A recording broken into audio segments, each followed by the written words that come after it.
Dios les bendiga a todos en esta oportunidad. Estamos una vez más aquí compartiendo la palabra del Señor de una manera diferente, si pudiéramos decirlo de esa manera.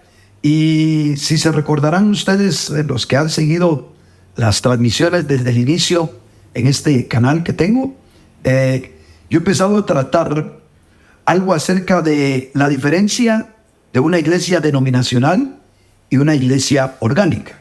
Hemos tocado, creo yo, si no me equivoco, un par de temas al respecto. De ahí tuvimos que darle lugar a otros temas, aprovechando la oportunidad de algunas personas que tuvieron a bien compartir conmigo el escenario. Ahora vamos a continuar con este tema, y tengo la oportunidad y privilegio de tener a mi propio hijo conmigo, a Marvin Jr., por acá, para que con él pueda compartir algunas de las cosas que él me ha escuchado a lo largo de los años y que ha tenido la oportunidad desde joven aprenderlas de mi persona. Así que espero que sea de bendición para todos ustedes, y una vez más pues estamos acá comprometidos con la verdad del Señor. Lo que vamos a tratar esta mañana, Marvin, es el aspecto de la iglesia orgánica. No tiene el sistema pastoral denominacional que hemos conocido.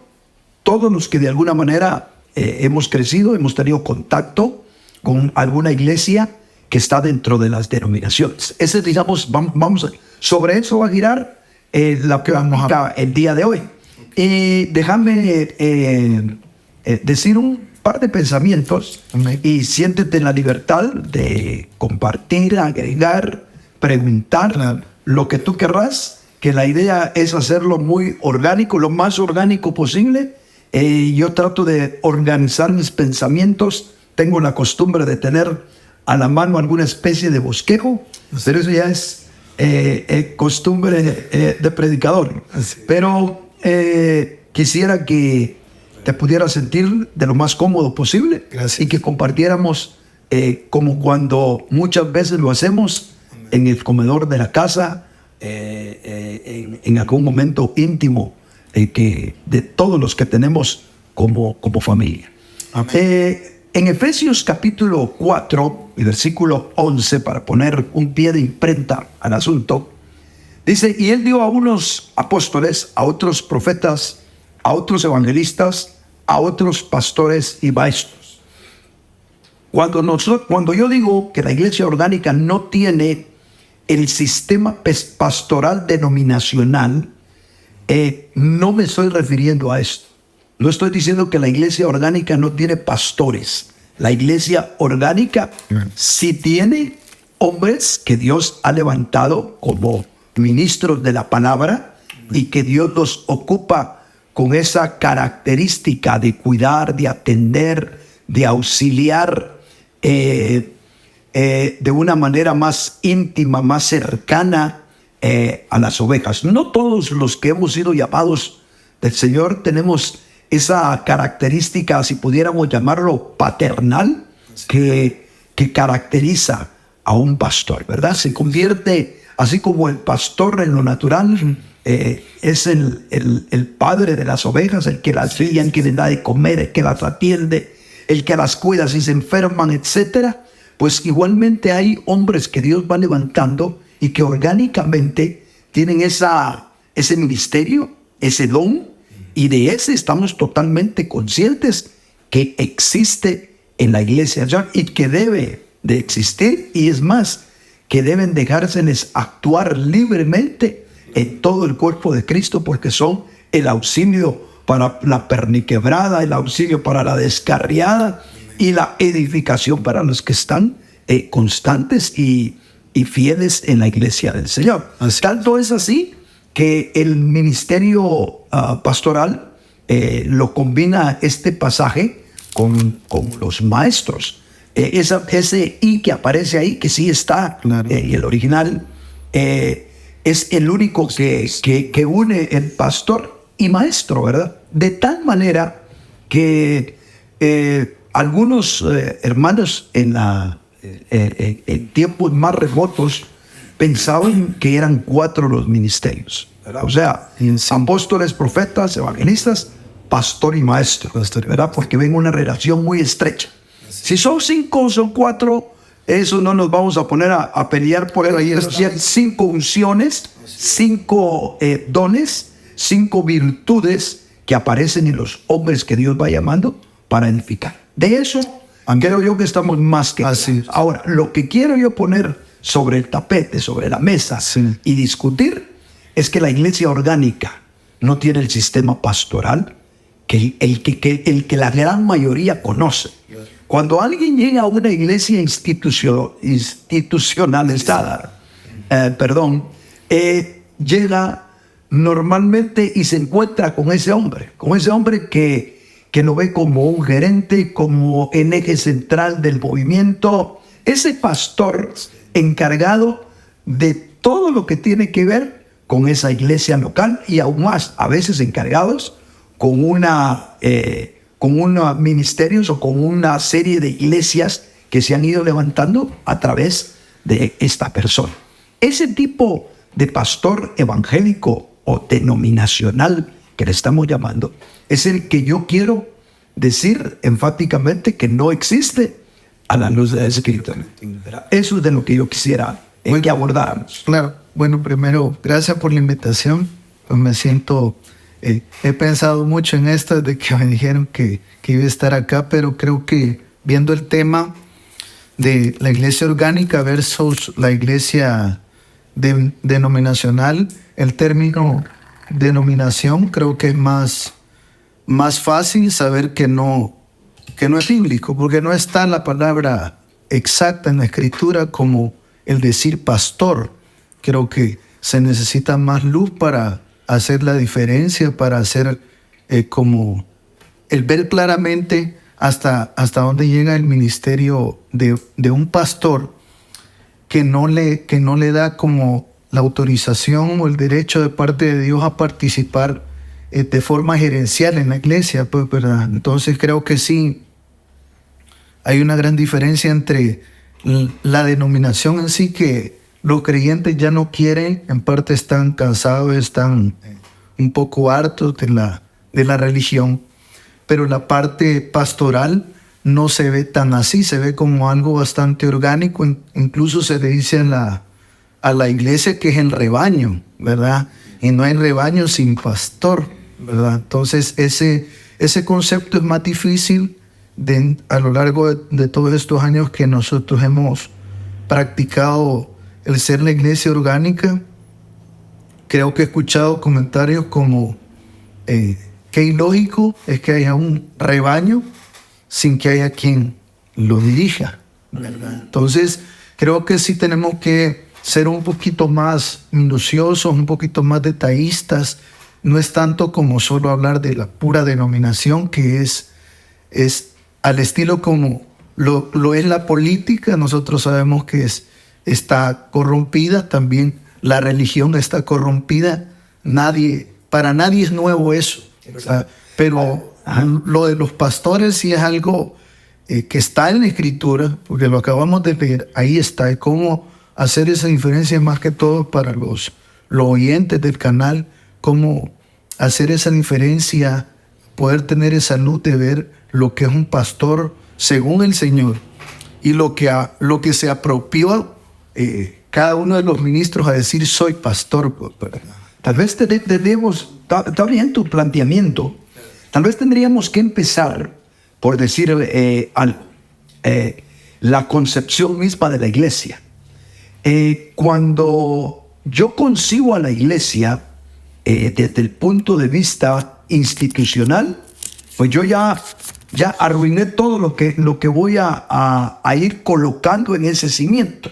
Si yo tengo como fundamento que la iglesia es un organismo vivo compuesto por los miembros que han sido alcanzados por la gracia del Señor y han sido salvados y tienen un espíritu vivo y renovado en ellos, son hijos espirituales de Dios, son nacidos de nuevo.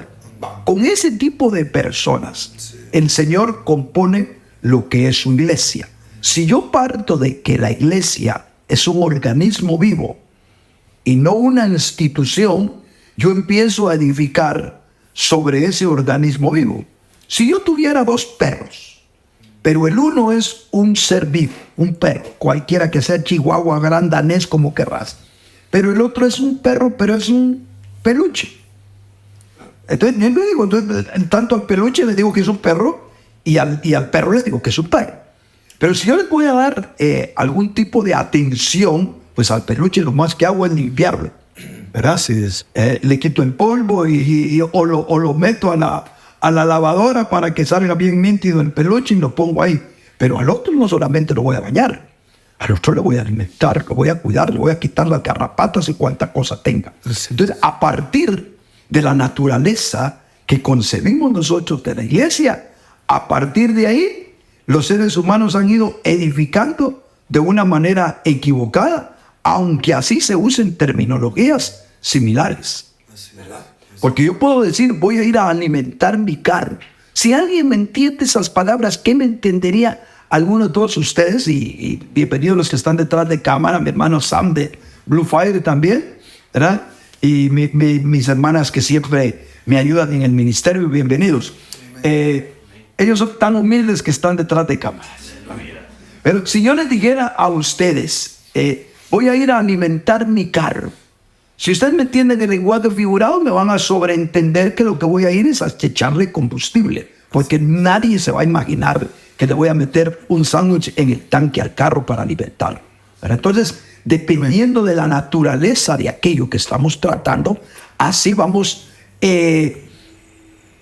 sobre edificando de aquello que nosotros hemos creído que es. El gran conflicto empieza cuando la iglesia axiomáticamente se convierte en una institución. Cuando yo llego y me empiezan a decir, aquí está el ministerio de fulano, aquí está el ministerio Agua Viva, Fuente de Vida, o como le quieran llamar, aquí está tal cosa, ya me están vinculando a algo institucional, y por lo tanto todo lo que yo vaya sobreedificando en eso va a tener o una mezcla o algo deteriorado, o en todo caso algo completamente equivocado, como sucede con el sistema pastoral.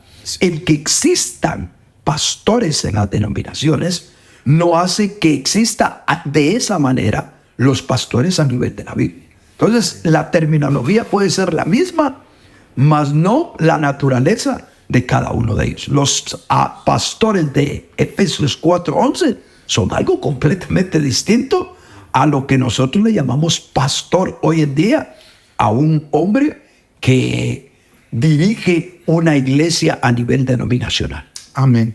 Y bueno, yo para Marvin Leo Ellis tengo quizás más preguntas que respuestas, pero porque yo creo que este canal que está hecho para alcanzar a muchos que están escondidos por ahí, tal vez afectados por donde crecieron espiritualmente, afectados por tantas cosas, ¿verdad? Pero por amor a todos ellos, por amor a los que tienen todavía un corazón sincero, pero al final no saben qué hacer, ¿verdad? Entonces, ¿cuáles son, digamos, los parámetros para ver en la Escritura cómo deben de funcionar los pastores en realidad? ¿Cómo funciona un pastor según Dios y cómo... ¿quiénes son los que ocupan? ¿Quiénes son los que deben de ocupar? Según la institución, los pastores deben de ser como la función del Papa, ¿no? De ser la autoridad directa. Entonces, en la iglesia ya orgánica, a la luz de la Escritura, como podemos ver, que debería de funcionar al final, si vamos a quitar una especie de gobierno, que el sistema pastoral evangélico es un sistema de gobierno. ¿Cuál es el gobierno de la iglesia? Pues todos lo sabemos que es Cristo, pero ¿cómo funciona? Okay. Porque no solo es el hecho de todos sabemos que es Cristo, pero ¿cómo funciona? ¿Verdad? Volvamos entonces a las bases. El gobierno de la iglesia si es orgánica la iglesia, y voy a volver otra vez a la analogía, si el perrito es en ser vivo o el perrito es en peluche. Si pensamos en que la iglesia es el ser vivo, el que estamos tratando, el organismo viviente, entonces el organismo viviente no está regido por jerarquías. Es más o menos como nosotros en nuestro cuerpo. Tenemos una cabeza que está dirigiendo todas las funciones elementales de nuestros miembros, ¿verdad? El cerebro, con todo y todo, nosotros nos movemos de manera programada a través de muchos sistemas operativos biológicos que tenemos en nuestro ser. Y también lo hacemos a través de una serie de componentes a nivel de nuestro interior que no son solamente cerebral. Pues, de manera que aunque la mano está supeditada al cerebro, está de manera orgánica supeditada al cerebro. Entonces, si hay un gobierno, si hay una manera, yo decido levantar mi mano a través de las órdenes cerebrales o decido bajar mi mano, etc. Pero eso no quiere decir, aunque es muy parecido, ¿verdad? La naturaleza, volvemos otra vez a lo mismo, la naturaleza. Es el punto clave. Es que el punto clave, todo. Eso es lo que realmente cambia todo.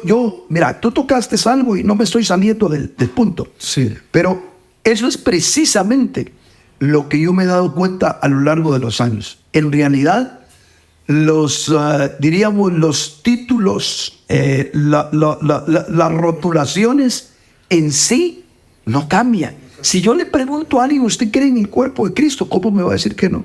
Si le pregunto si cree en la iglesia local, en la realidad muchas de las cosas que nosotros hablamos no son nada extraño, porque es más, nos hemos decidido a hablar básicamente lo que encontramos claramente en la Escritura. Así que nuestro lenguaje bíblico, nuestro lenguaje no va a ser ajeno a la gente. El problema es que cuando nosotros no entendemos la naturaleza primigenia de la iglesia, entonces vamos sobreedificando. De repente vos ya llevas 7 pisos de edificación, pero con un cimiento diferente. Si vos agarraste al peluche, pues, y vas a apropiarte de él como mascota, ¿cómo lo tratarías? Y si vas a agarrar a un perro de verdad vivo, ¿cómo lo vas a tratar? Entonces, pensando en el gobierno, ¿qué es lo que normalmente se coloca en una institución? Pensemos en que las denominaciones, o la iglesia evangélica, como lo quieran llamarla, cualquier iglesia que está en un sistema religioso, llamado el que sea. Es una organización. Una organización. Y una organización requiere un gobierno, pero un gobierno jerárquico. Y de ahí es que, de alguna manera, todos los que empiezan una organización, la misma Reforma que se divorció del movimiento católico, se llevó toda la estructura jerárquica católica, por supuesto, le cambió nombre, le cambió intenciones, no vamos a decir que no, le cambió muchos aspectos, pero no tiró la estructura jerárquica por una estructura orgánica. De ahí tendríamos que partir para ir entendiendo este asunto del sistema pastoral. ¿Por qué?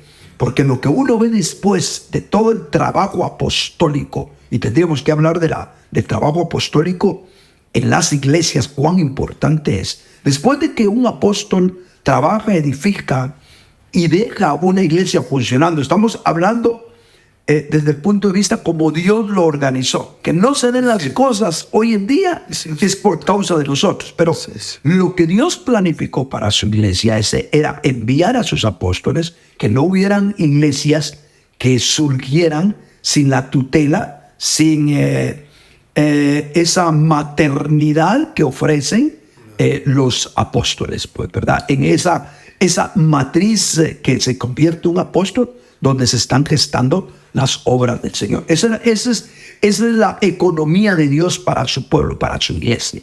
Después de que un apóstol, de manera unilateral, levanta una iglesia, el apóstol la deja en manos de ¿quién? De ellos mismos. Y se levanta de en medio de ellos, después de que un apóstol lo ve necesario, se levanta de en medio de ellos dos tipos de gente que va a servir de ellos mismos: los ancianos y los diáconos. Pero los ancianos son parte de, y los diáconos son parte de. Entonces, ¿quiénes gobiernan a la iglesia local? La iglesia local. ¿Por qué? Porque los ancianos al final son la representación de esa iglesia local. Por eso, en todo el vaivén que ha tenido la historia del gobierno de la iglesia a lo largo de los tiempos de la Reforma, uno ha visto diferentes maneras de querer alcanzar ese punto de verdad. El sistema presbiteriano, por ejemplo, tiene una manera de concebir el gobierno, ¿verdad? De esa cuenta es su nombre, ¿verdad? Y otras denominaciones más que van haciendo ciertas variantes, ¿verdad? Digamos, las iglesias Verbo, bueno, hace años que yo algo conocí de las iglesias Verbo en Guatemala, tenían otro sistema de gobierno un tanto más parecido. Me estaría equivocando si doy demasiadas características, pero tenían una forma de gobierno un tanto diferente a lo que nosotros hemos conocido de forma normal en el mundo evangélico. Pero de manera normal, la organización que se arma alrededor de lo que es la iglesia es lo que termina matando a la iglesia, y se ponen gerentes, empresarios, líderes a nivel jerárquico, como lo hace cualquier otra organización. Y es más, hay quienes hasta apelan y dicen: es que ¿cómo va a estar la iglesia sin quien la gerencie? Porque tienen el concepto que la iglesia es una orden hecha en la lógica. No creí tocar este punto, pero me está sacando agua del pozo más allá de lo que me había imaginado. La única forma que yo tendría para contestar esto es echando mano de las grandísimas exhortaciones que el mismo Señor Jesucristo le da a 7 iglesias narradas en Apocalipsis, ¿verdad? A una de ellas le dice: sin embargo, tú tienes esto, que aborreces las obras de los nicolaitas, las cuales yo también aborrezco. Y en otro verso, en el mismo capítulo, dice: e igualmente tienes también a los que sostienen a la doctrina de los nicolaitas. Por tanto, arrepiéntete, pues, si no iré a ti pronto y pelearé contra ellos con la espada de mi boca.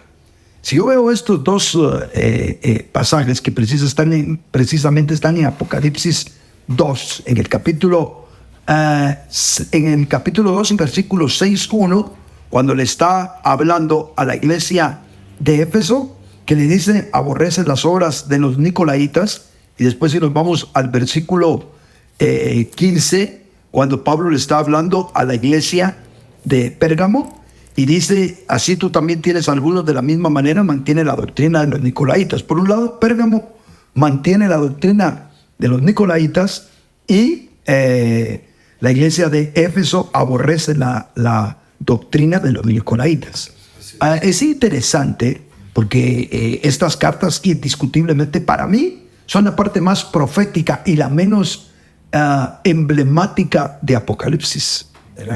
Diría yo, y no me voy a meter a temas de Apocalipsis hoy, y no sé cuánto, pero no lo voy a hacer. Pero podría decirte que lo más abarcador, digamos, la profundidad óptica espiritual que tiene Apocalipsis está descrito en esas 7 cartas.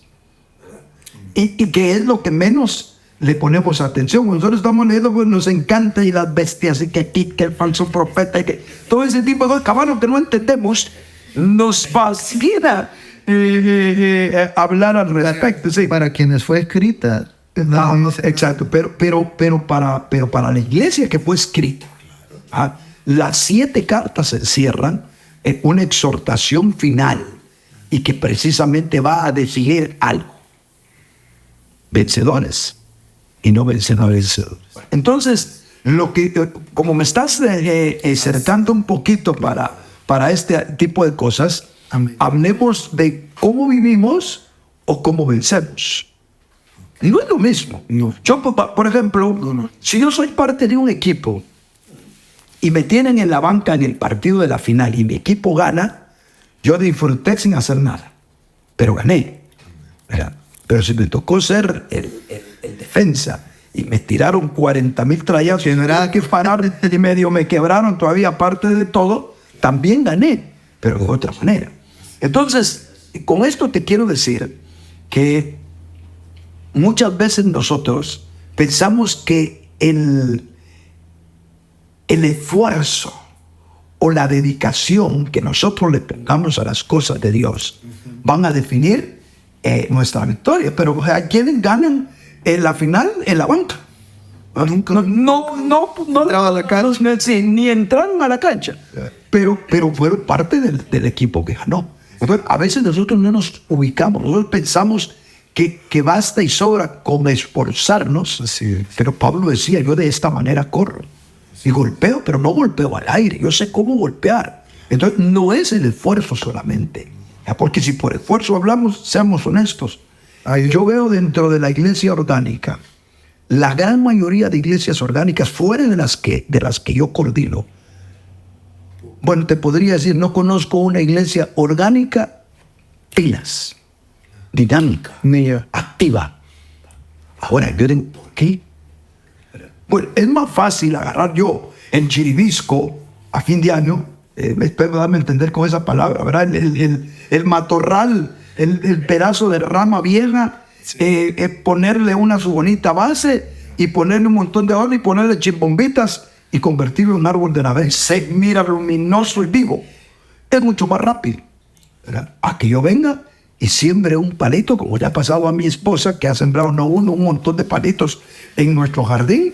Y hasta aquí, un chile yo no me he podido comer del jardín. Ni un limón, ni nada, pues, ¿verdad? Porque no es tan fácil que se produzca, pues, ¿verdad? Entonces,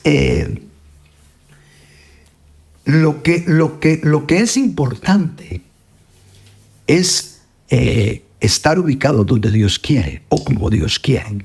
En el caso de... Y decías que no es lo mismo vivir que vencer, ¿verdad? Sí, exacto. Que estar ahí participando. Correcto. Entonces, en el caso que estamos viendo acá de los nicolaitas, lo saqué a luz porque resulta que el Señor Jesús está condenando a una iglesia, la está censurando, sería la palabra, porque sostiene o permite la doctrina de los nicolaitas. ¿Y cuál es la doctrina de los nicolaitas? La palabra es la que nos ayuda a entender quiénes son los nicolaitas. Sí. Porque el término nicolaita tiene dos raíces. Nikao, que significa conquistar o estar por encima de otros. Qué interesante, ¿verdad? Y laos, que significa gente común. O sea, nicolaita es el que está por encima de la gente normal. El que se aprovecha de los normales para ponerse encima de ellos. Ese es el nicolaita. Entonces, el Señor está censurando a una iglesia que permite eso. Yo pensaría que el que se siente cómodo donde está, le vuelvo a insistir, quédese. Para que un día no diga usted, porque le hicimos caso a ese Leo Vélez, tal o cual cosa. No, ni se discuta conmigo, ni pelee con sus autoridades, ni nada. Pero el que le están alumbrando los ojos, bueno, haga algo. O usted interiormente vive en otro día, en medio de su congregación, y usted sabrá si puede o no puede. A mí no me pida respuestas de esas cosas tan subjetivas. Porque si pensamos en eso, Lot vivió mucho tiempo entre los sodomitas y no se hizo sodomita. Tan así que en hebreo dice el justo Lot. afligía su alma. No sé si es de Hebreos o es de Pedro quien lo dice, pero en el Nuevo Testamento está, donde dice de que afligía su alma justa viendo la conducta nefasta de Sodoma y Gomorra. Entonces, sí, aunque se conmovió y todo, y de alguna manera le afectó, no se convirtió solamente. Entonces, yo no le puedo decir a usted si su deber es quedarse donde está, si su deber es permanecer donde está, o su deber es moverse. Eso no, yo no se lo puedo decir. Eso júzgueselo usted mismo.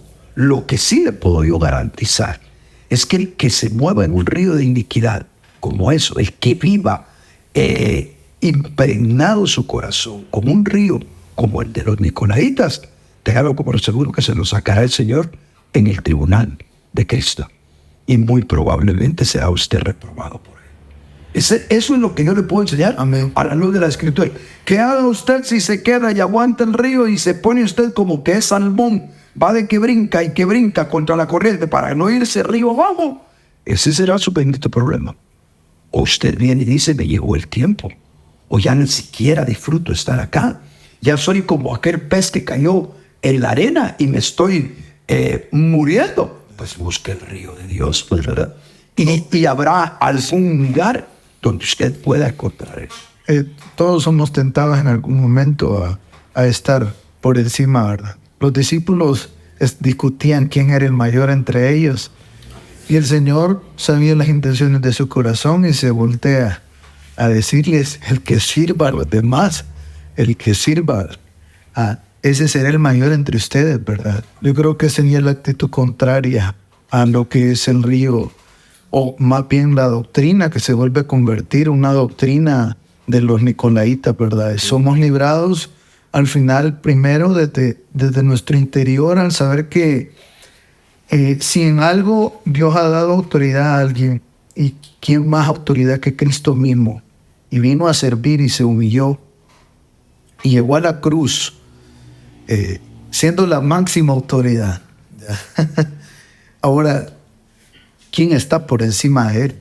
Para no tener, como dice el apóstol Pablo, haya este sentir también en vosotros, ya el cual el Señor siendo igual a Dios, no se aferró a eso, sino que se humilló, y lo sabemos todo, ¿verdad? Entonces, esa primera es la parte interior, subjetiva, y la parte objetiva, yo creo que, como lo decías tú en el ejemplo de Lot, vivió, no sé cuántos años vivió Lot en Sodoma, pero salió, le llegó el momento de salir. Noé también vivió en medio de la corrupción, y todos los hijos del Señor siempre han vivido en la corrupción, el pueblo de Israel en Egipto, pero todos tuvieron un día elegido por Dios para salir, ¿verdad? Para salir. Entonces no sabemos decirles directamente a todos, sálganse, este es el momento, pero sí podemos, a la luz de la palabra, decir que a todo justo el Señor lo guarda y también lo saca. Hay un río de Dios que nos estamos distinguiendo, los que estamos queriendo buscar en la ruta de los vencedores sin creernos más santos que otros, porque no es ese el pregón de nosotros, pero sí tratando de buscar el río más adecuado en el Señor. Y creo yo que todos los santos que son piadosos están percibiendo un río alterno al que posiblemente están transitando, en el que están navegando, están viendo un río de aguas más cristalinas, dígase, de doctrina más sensata, más clara a la luz de la Escritura, etc. Ahora, el pasar nuestra barquita del río en el que estamos al otro río, eso es lo que cada quien evaluará cómo lo hace, cuándo lo hace. Lo que sí es muy cierto es que ese río de corrupción, de ese río de corrupción, el Señor dice, salid en medio de ellos, dice el Señor, y no toquéis lo inmundo, y yo os recibiré y seré para vosotros por Padre, y vosotros me seréis por hijos, dice el Todopoderoso. Amén. Entonces, el que esté en ese río, ojo, independientemente que él participe de una iglesia de carácter orgánico, si él está en ese río de iniquidad, porque es un asunto subjetivo, un asunto en el que tú por dentro o estás en ese río o estás en el río de Dios. Puedes estar tú en medio de gente honesta y caminando orgánicamente, y tu vida ser, por ejemplo, lo que me sorprendió de un tal Diótrefes, del que dice tercera de Juan 9, dice, escribí alguna cosa a la iglesia. ¿Qué iglesia era esa? Pues una iglesia obviamente edificada orgánicamente por el apóstol Pablo, o por Juan, o por alguno de los otros apóstoles. Entonces dice que escribí alguna cosa a la iglesia, pero Diótrefes, que ambiciona la primacía, no los reconoce. Entonces, en medio de una iglesia orgánica, apostólica, del tiempo primitivo, no digamos apostólica del tiempo de hoy, No, ¿verdad? no se diga hoy. No se diga hoy, pues lo que puede haber entre nosotros mismos, pues, ¿verdad? Pero en medio de esa iglesia orgánica había un Diótrefes. Entonces, alguien que estaba navegando en un río de iniquidad, al cual indiscutiblemente Dios lo juzgará un día. Al Diótrefes de antes y a los Diótrefes de todos los tiempos. Así es. Amén. Amén. Está muy bonito, la verdad que da para platicar mucho más, pero hoy nos mandamos con el tiempo. Ojalá, esperamos que los que nos están escuchando hasta este momento hayan podido tener la paciencia, el tiempo y la disposición y el amor para habernos sintonizado por casi hora y media. Estamos conscientes, fue bastante el programa, pero creo que muy sustancial todo lo que hablamos. Gracias, hijo, por estar acá. Espero que sea la primera de muchas veces, porque estuvimos muy amenos compartiendo este tiempo de la palabra del Señor. Sí. ¿Verdad? Si tenés algunas últimas palabras. No, gracias. Hermanos. Gracias por la invitación. Me quedé pensando mucho en eso. Yo creo que así como yo, hay muchos de mi generación que no somos ni la generación vieja ni la más moderna antes de las redes sociales.